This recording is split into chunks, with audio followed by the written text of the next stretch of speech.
Hi, everyone. Thank you for joining us today. Today we have Stephanie, who is going to talk to us about writing and editing and how to dress up our writing. And she's got experience in that as a developmental editor. And so I'm really excited to welcome her.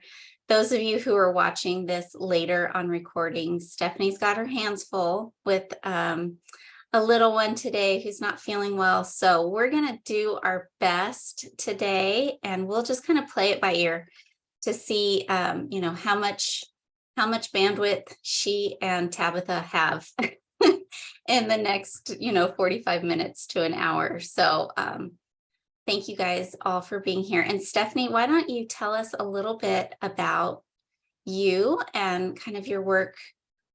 We know you're a mom, but tell us a little bit about your work as a writer and a writing coach.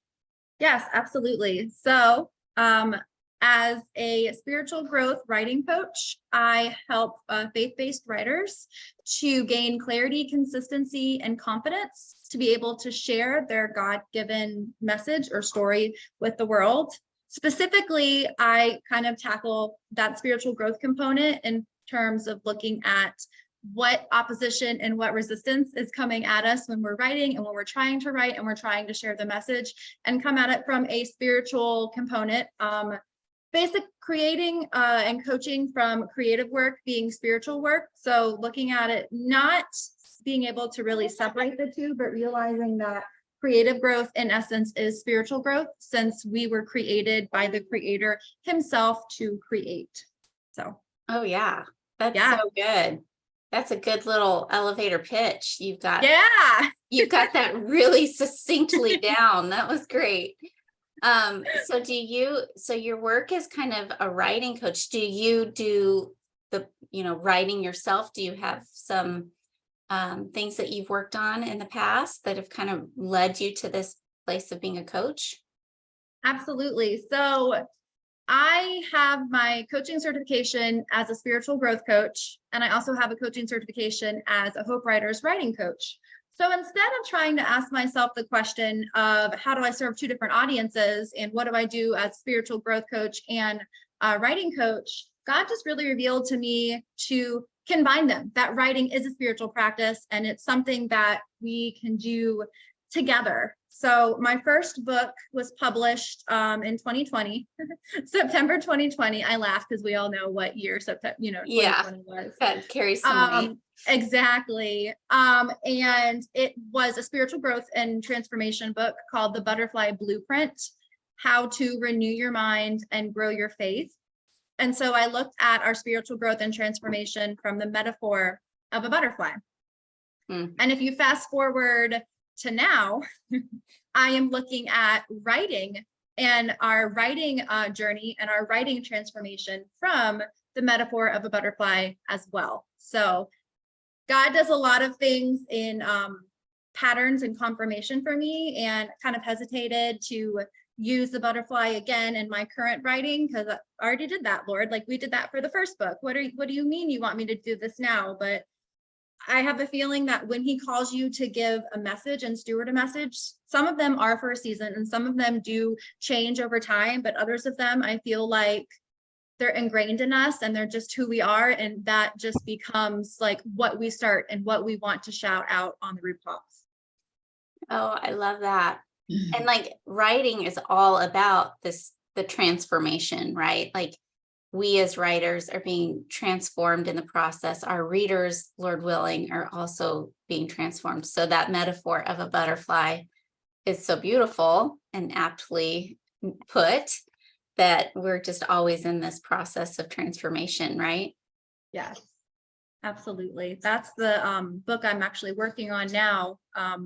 Going to be going to Speak Up conference, if any of you are familiar with that, in Michigan here in a couple weeks, and I'll be talking about and sharing that message with potential publishers and agents and editors, and also just other like-minded writers who just want to share and connect. So I'm just really excited to be able to share and just pursue that avenue of getting that message out into the world of how we can learn how to write transformed with clarity, consistency, and confidence.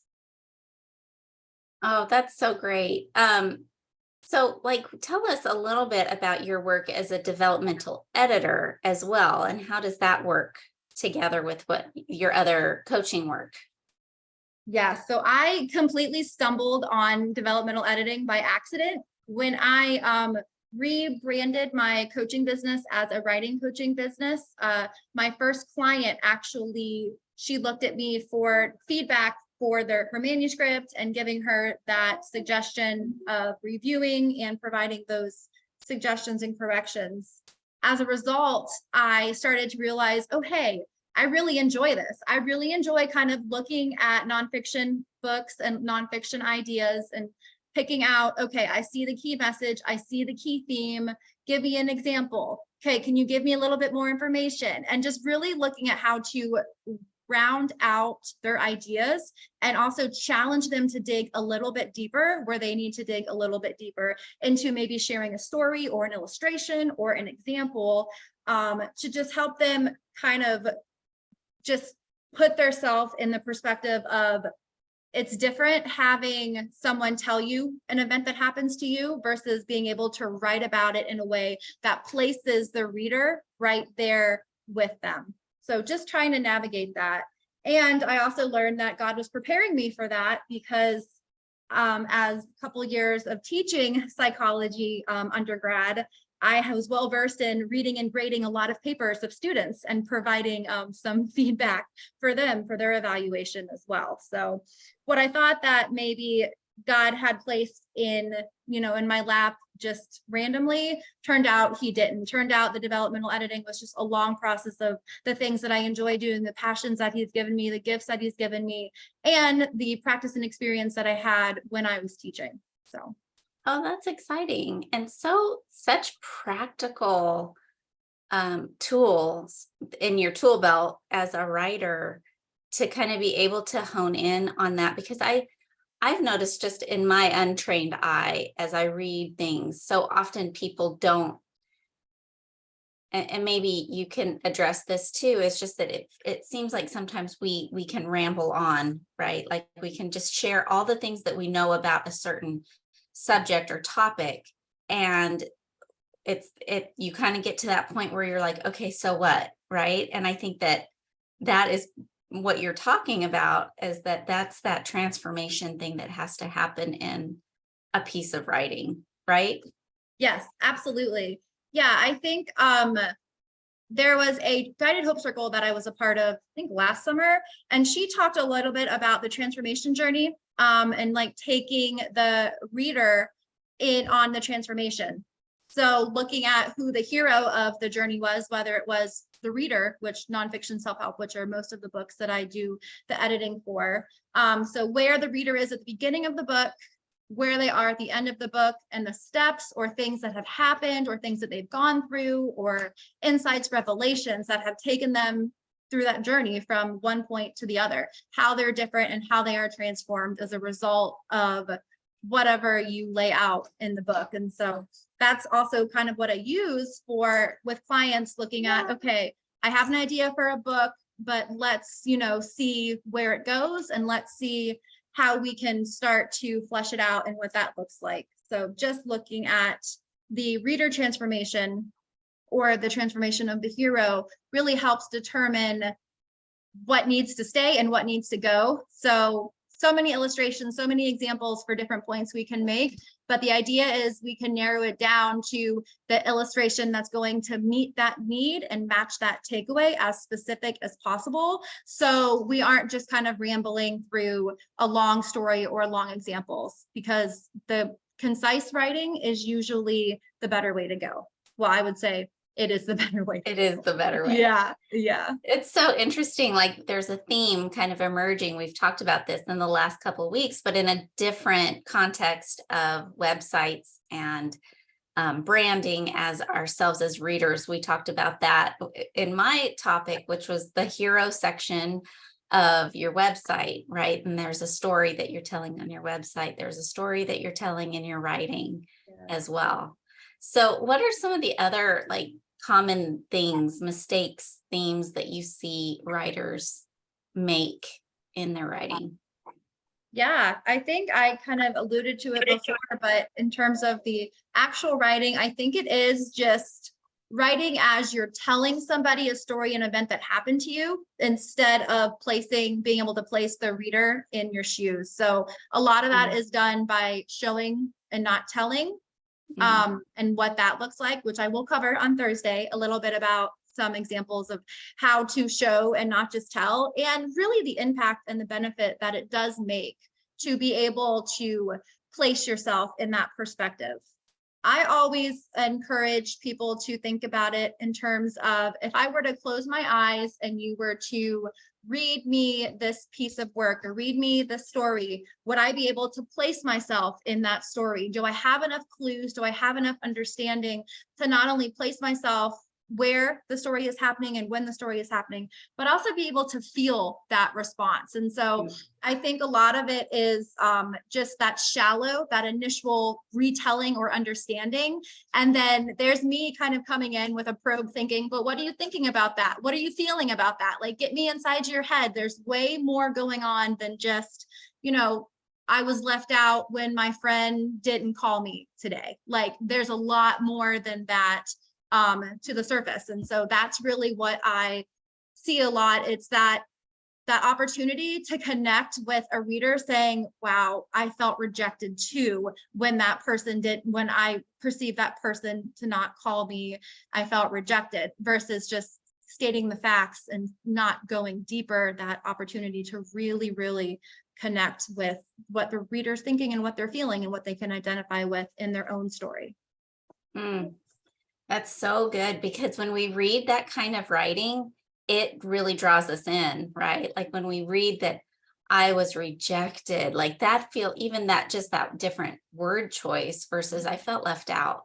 Like you kind of get drawn into that story a little bit more, because those are common human experiences, right? And so it's about being human, don't you think? It's about just putting yourself in that person's shoes. What are they thinking, feeling, seeing, all of those sensory aspects to your story. Yes, absolutely. And it's that empathy piece too. So it's that being able to relate, which only comes from being able to be vulnerable and to be transparent, in terms of how you are thinking and feeling and experiencing things. And people might not identify with the specific situation, but emotions, like you talked about, Care, are universal, right? We've all experienced some sort of happiness, some sort of rejection, some sort of fear. So even if we can't identify with the specific circumstance, we can identify with the emotion. And then ultimately we'll read someone's illustration or example and then place ourselves in our story and be like, I remember the time that I felt that way. Yeah, definitely. So you said earlier that you really started to kind of enjoy this whole writing or editing process. What are the parts of that process do you enjoy the most? Like, what is it that is really satisfying to you as an editor and or as a writer in your own work? Yeah, well, it's definitely not copy editing. Definitely not copy editing. I am not a copy editor at all. Which Um, let's define that for yes, everyone. so that would be mechanics, like grammar, punctuation, spelling, just general mechanics. After, It's like just like it says, it's like the line by line, super fine detail of yes, the mechanics. Okay. yes. But line editing is different between copy editing and developmental editing. Because developmental editing is really more like it's as you're zooming out a little bit, right? You're looking at the development of the ideas that you're presenting. Yes, yeah. Developmental editing definitely comes about looking at your ideas, your topic, your organization, and your structure. I do it from a chapter level as well as a whole book level in terms of organization, but it definitely is helping you flesh out your ideas, helping you be able to add more, delete more, move things around, keep your flow consistent throughout, which is important. And then line editing is looking at kind of like the language, the variation of what you're saying. So that's in terms of like noting repetition, changing some phrasing around, deleting things that are similarly stated and just kind of maybe going with one of them mentioned instead of two. And then another thing that I like to throw in that I like doing is that transition piece. So if you're jumping from one topic to the next, just making sure that there's a nice, smooth transition to help just bring everything all together.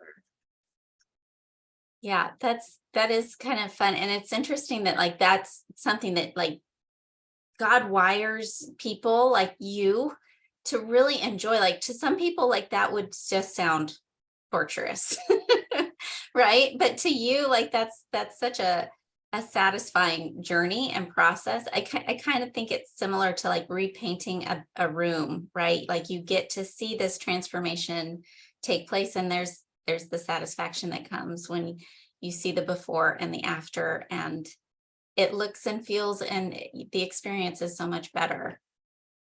Absolutely. I will say that I think that also has to do with the perspective that you have in terms of how you're viewing your editing and what that looks like. So if you're viewing editing as, your inner critic is coming out and you have to be harsh and critical of yourself, then I can definitely see how that's not enjoyable. But if you're viewing the editing as the form of creativity, so this challenge of, okay, I need to be able to say this in different words. I need to be able to reflect the statement a little bit differently.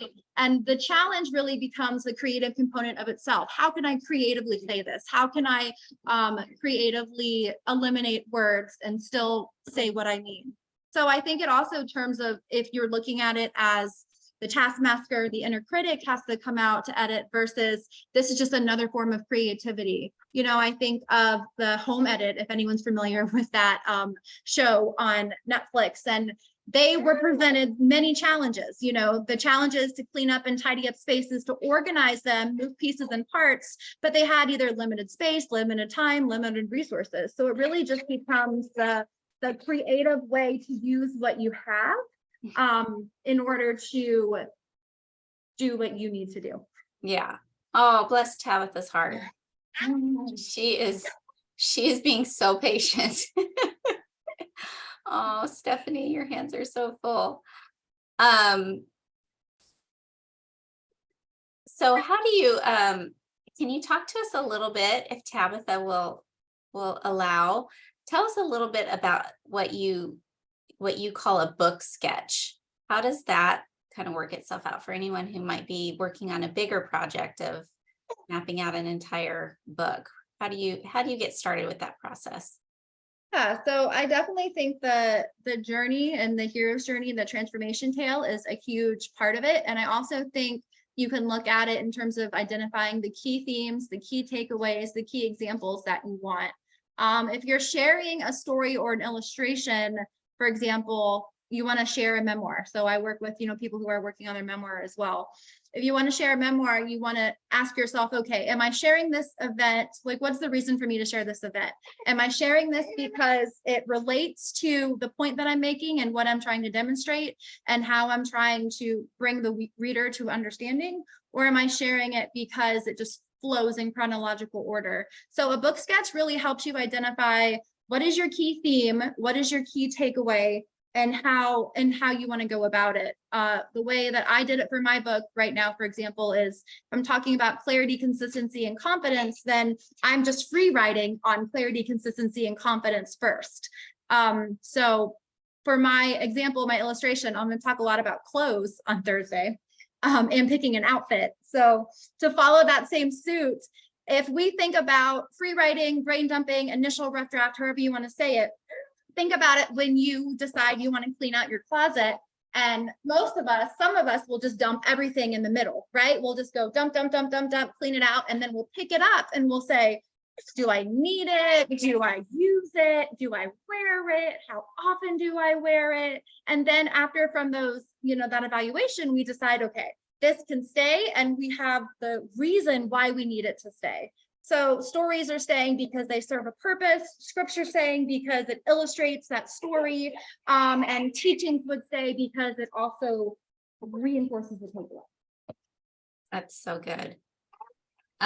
Yesterday when I was at church, I think as writers, maybe we are kind of tuned into this a little bit more, but we were talking about a certain text, and the pastor went and he used this supplemental text as kind of, I don't even really know what he was using it for, but he just read this passage out of Acts, and I asked my husband later, did that connect in your mind? Like, and he's like, no, I really have no idea why he read that. And so I think sometimes we do that, like we just kind of flop things into the story and think that, Yeah. maybe it bolsters our point in our own mind, but as we read through it in the lens of the reader and asking ourselves the question of like, does this help bolster my point?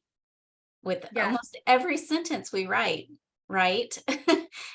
You kind of have to constantly be asking yourself, is this helping, or is this descending things into confusion for my reader? Absolutely. Yeah. We want to make sure that we are writing with intention. And I think that intentional writing does come with practice, and it comes with also wisdom and understanding that we also have to be able to get rid of our own thoughts and own ideas to be able to listen to the Holy Spirit's guiding and his nudges and where he wants to take our words, whether it be a book or a blog or anything like that. Yeah. So I think that's really important. Well, and speaking of that and the Holy Spirit, talk to us a little bit about what you do as a spiritual growth, you call it, a spiritual growth writing coach. So how did those things kind of come together, especially when you're working with people? How do you talk to people about those elements? Absolutely. So I know that I briefly mentioned it before in terms of looking at writing as a spiritual practice and looking at it as really a way to worship God. I mean, God's given us these abilities and these talents to create and to write these words and to share our words. And so reflecting it as a state of obedience, I'm very big on reflecting writing as obedience and listening and following that guide. And also just there to encourage my writers that they're going to experience all of these doubts, all of these concerns, all of these negative thoughts and feelings about themselves, their work, or their projects. It's going to get hard. You're not going to be able to write when you want all the time, and you're not going to be able to do what you want to do in the way that you do it. And it's being able to adapt and adjust, and even take times when life is throwing you curveball as almost confirmation that you must be doing something good for the kingdom. You must be sharing your message, and you must be writing everything out, and you're doing what you're supposed to be doing, and not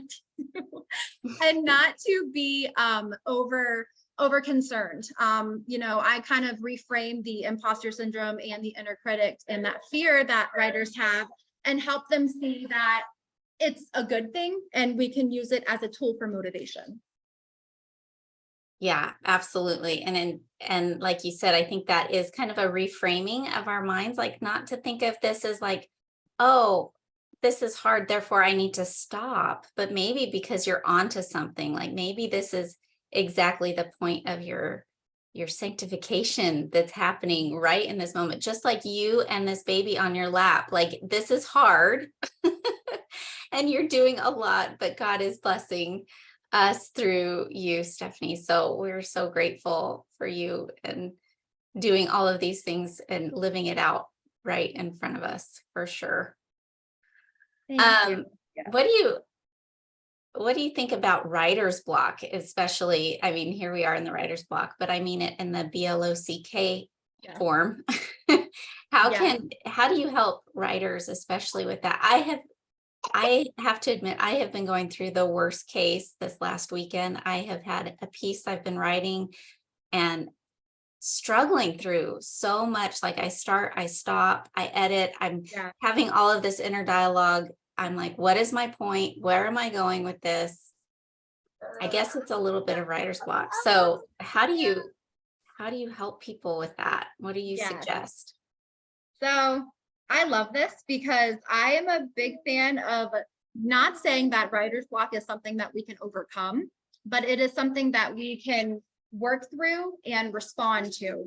So the way I try to view writer's block is not I'm doing something wrong, I must have it wrong, but not looking at it as a reflection of ourselves, but really looking at it as it's an invitation. It's not an interruption. It's an invitation to lean into God in a new way and to step back from the project and say, maybe our way isn't working. Our words that we want to place on the page maybe it's causing that, that disconnect. And so to be able to step back and just use it as an opportunity to just reconnect with God in that whole new way, whether it is doing something else creative, additionally praying about it, writing something different, reading something, but really not trying to push myself through it. I think of that an illustration, like if your head's down and you're just trying to push yourself through a wall, but really almost just pulling up a chair and sitting and listening to what God has for you during that time of the writer's block. And I can say that just from the experience I had earlier this year,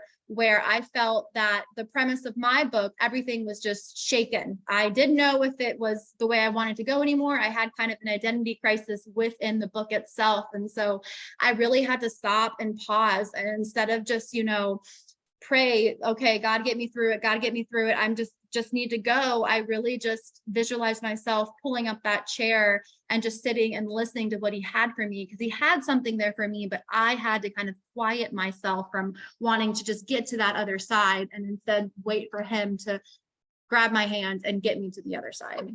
That's so good. I love that you use the word an invitation, because I think that we tend to, like you said, we want to push through it.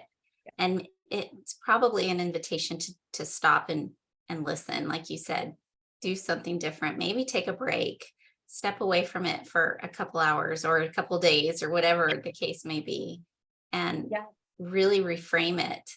But yeah, I tend to want to push through because I want to get on the other side of it so bad, and there's something for us in that. Yes, absolutely. It's so uncomfortable to be in that season of the writer's block and just like not things are not going the way that you want them to go, but to be able to just sit there and realize that God has something for you. And ultimately he's going to reveal those things to you when you're least expecting it, right? I mean, when we stop trying to push for it, I feel like it's one of those things that we can get that revelation, that understanding when we're doing something creative, when we're in the shower, when we're doing dishes, things like that. So I feel like as long as we realize that God is the center and the source of our creativity, and we reflect that back to him, and when we are stuck and we are feeling that nothing is working, that we're able to go and be bearers of his message. Sorry, now I'm distracted. No, you're doing awesome. We appreciate what you're doing. Well, Thursday, you're going to be talking to us at the same time. And the title of her talk on Thursday is How to Dress Up Your Message, Tips and Tricks from a Developmental Editor. You've spoken to us a little bit about that and just how you're going to talk to us about considering our writing, the way we look at clothes and how we get dressed and how we kind of mentally process through some of those decisions. What else are you going to talk to us about on Thursday? So I'm really going to look at what the goal of our writing is. So what the goal of our writing is, like the purpose, it's kind of like the why for writing, but I think our why is more to help other people, to glorify and be obedient to God. But the purpose is really the function that you want your words to serve, I think, in the eyes of the reader. So I really am going to be talking a little bit about that, as well as if you want to share your personal story, if you're looking at sharing your message specifically, what that looks like in terms of doing so, especially if it's a testimony, doing so in a way that honors God. And our stories are not about us; our stories are about God and our testimony through him. Yeah, so that's so good. I'm really looking forward to that. I see your hands are full and I want to respect your time.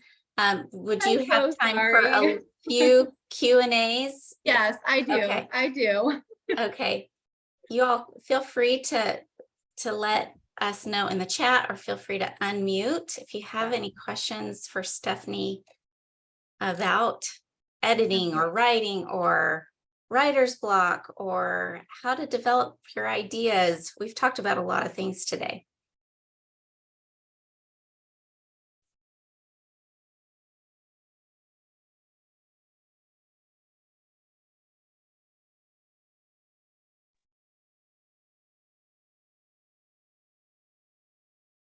Abigail said, blocks are opportunities. There is something to be gained when we are paused. So good. So good and so true and hard to do. Mhm. I do have a question. You were talking about commenting on feelings when certain things happen. And I know that a lot of times different people have different feelings. And I didn't know how careful we have to be on that, because sometimes some people feel different ways when they have certain things happen than others. And how much can one person's feelings when something happens turn somebody off when they hear it? And I don't know if you want to comment on that. No, I think that's a really great question. Are you looking in terms of like your personal responses to a circumstance? Yes, like you were talking about earlier in the talk. Yeah, I think that if you are writing authentically and transparently, that it's okay to share your own responses and your own reactions to what happens, because for people who might not identify and might not connect with that, there's also a group of people that will identify with that and they will connect with that and they will appreciate that you might list something that they're not hearing anyone else talk about. Okay. Yeah, I think that if it's the authentic piece of your writing, I think that's really important. Not to just, I mean, there are certain conventions I think that we have to take in terms of being careful of how we say things. Right. But if it's your own personal experience and you're reflecting back on it, I think the more emotion that you can show, the better, because it was real and it's relatable. Okay. Yeah, I that's a good question, Martha, because I think sometimes we write and we think, well, this was my interpretation. This is how I felt about it, but maybe not everybody is going to read these words and feel that that response would have been their response. Right. And so, yeah, that's a great question, because I think of that too sometimes, like, is my response the common one? And how can I be true to that, without isolating people? But I usually feel my response is not the common one. You could name that out and say, this might not have been your response, but then maybe ask that reflection, like, what would your response have been? Or how, a list of other responses. Yeah, that's a good point. And also it might help people to know that their response is not everybody's response also by reading a different one. Like one of the things that I'm becoming increasingly aware of the older I get is how much putting ourselves in one another's shoes is not a common thing. Like my mom drilled it into me as a kid, and I for some reason just thought everybody's mom drilled it into them. No. And it's the way it is. And so it might be good for them to like have something to spark the thought that their response isn't everybody's response either. Yeah, that learned empathy is not a trait everybody has. That is for sure. It's like the younger they are, the less common you find it. Yeah. True. Okay, Can I say something to Tabitha? Thank you. You're doing such a good job, little girl. She's being so good. Thank you so much for being so patient with all of us and sharing your mommy with us. We're super thankful. You usually love Zoom meetings. No, it's kind of hard, isn't it, when you don't feel good, but you're doing awesome, little girl. Oh. And also, Stephanie, I've only heard her cry like a couple times. I don't know what it is, but somehow your voice is coming out a lot Yeah, clearer. it's true. Are you mic'd or She's something? kind of background at all. You have a special mic? Yeah. Oh, the background? We Like don't hear her somehow- crying. Yeah. When she cries, we don't hear her. We only hear you talking. Oh, Well, that's magic. No, that's 'Cause I God. saw her crying really loud and we didn't hear it. Yeah, Okay. yeah. So now Now we hear it. we love you, We'll we end with love one you. last question and then I'll let Stephanie go. Abigail asked if you would like to speak a little bit to how you started your business as a spiritual writing and growth coach. Like if you could speak a little bit to that. So I got my certification for spiritual growth coaching in 2015, I think. Basically, I had an identity crisis and a breakdown, and I cried out to God, you know, what do you want from me? I don't know who I am anymore. And he led me to kind of pursuing the spiritual growth program for my own transformation. So I started the spiritual growth business coaching in 2015. I had a handful of clients, had a handful of speaking engagements, but just kind of also put it on the back burner because we were military. So we moved 3 times, and also had 3 kids. So that kind of went on the back burner. But then we moved here to Atlanta in 2021. I felt the Lord kind of telling me to pick it back up again, but it was going to look different. And so Hope Writers actually had this option to become a certified writing coach. So I went through the Hope Writers writing coach cohort. There's a couple of us I know in the block that have been Hope Writers coaches and are Hope Writers coaches, but that kind of opened up that door for learning about writing coaching. And then I just decided to kind of merge the two together. You're gonna laugh when I tell you my coaching name is actually Butterfly Beginning Coaching. So another butterfly looking at It's transformation. on brand for you. It's on brand for you. Yes, exactly. And I had no idea that it was going to be the way it has been, you know, when I first opened up the business and everything. So it really has just been like the Lord's guide and his leading that everything has opened up. Hope Writers is kind of the writing coaching that I've been able to do and the spiritual growth coaching that I've been able to do. Finding clients have been mostly through in-person conferences and meetings and connections and referrals and things like that. So ultimately, it's just been God opening up doors. So I think I better go now. Yeah. Thank you so much, Stephanie. You've been so great. Thank you, Tabitha. And thank you all for showing up and praying for Stephanie. Yeah. Little Yeah, Tabitha. thank you so much. Thank We'll see you. everyone hopefully on Thursday. Yes.